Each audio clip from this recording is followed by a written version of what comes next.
What's up YouTube? Just some brief updates on what we've been up to. So we just got back from Vancouver, I guess last weekend for a seminar there. We also have a seminar coming up November 18th and 19th in Ontario. So I'll put the link in the description down below.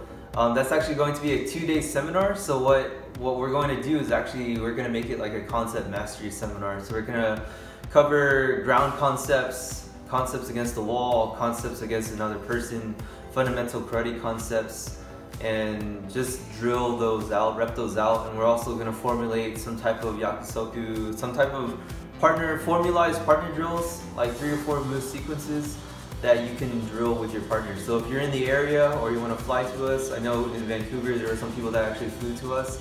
That was pretty awesome, but try to make it to the seminar.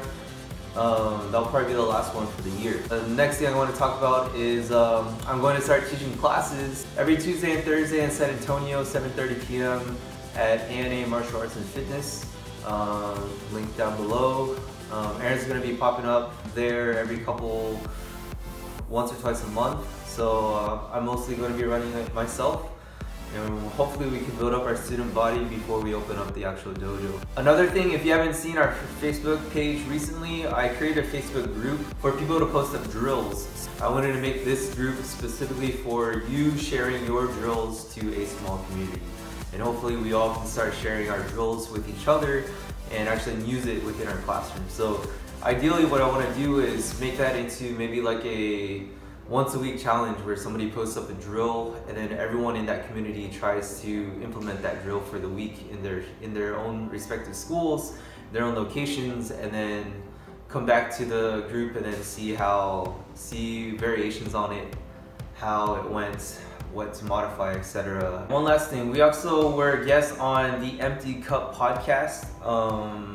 I'll put that link in the description down below as well. We talk about a lot of, I guess, controversial topics in karate, how most of it, the methodology is kind of outdated or impractical. And we discussed with the host there, who's actually a Jeet Kune Do specialist. So he kind of brought in this outside look into the karate community. And we were trying our best to represent our movement and explain what we're trying to do for the karate community as well. So check that out. I think it's only an hour long. It's not that long of a podcast. Just put it on when you're working out or put it on when you're training. I think it's pretty good to listen to. So check that out as well. So I actually wanted to show different drills on how to do hip engagement and how to, I guess, utilize your hips better during kata and during self-defense and combat. So find a wooden dowel, a broomstick or whatever.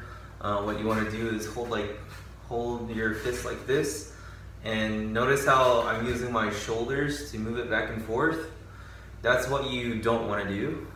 So now instead, attach your shoulders to your torso and your torso to your hips, and use your hips to move the rod back and forth. So I'm holding this stable as much as I can and using my hips to move the rod here.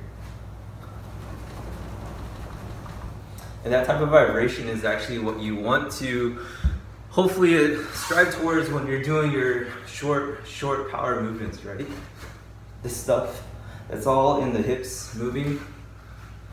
And it's being able to utilize the pull back and also the push of the hip. Most people try to focus on just that push, but being able to pull back and change angles is extremely important as well. And also this thing is going to help you do that. Again, don't do this and not use your hips. Hold this steady and use your hips.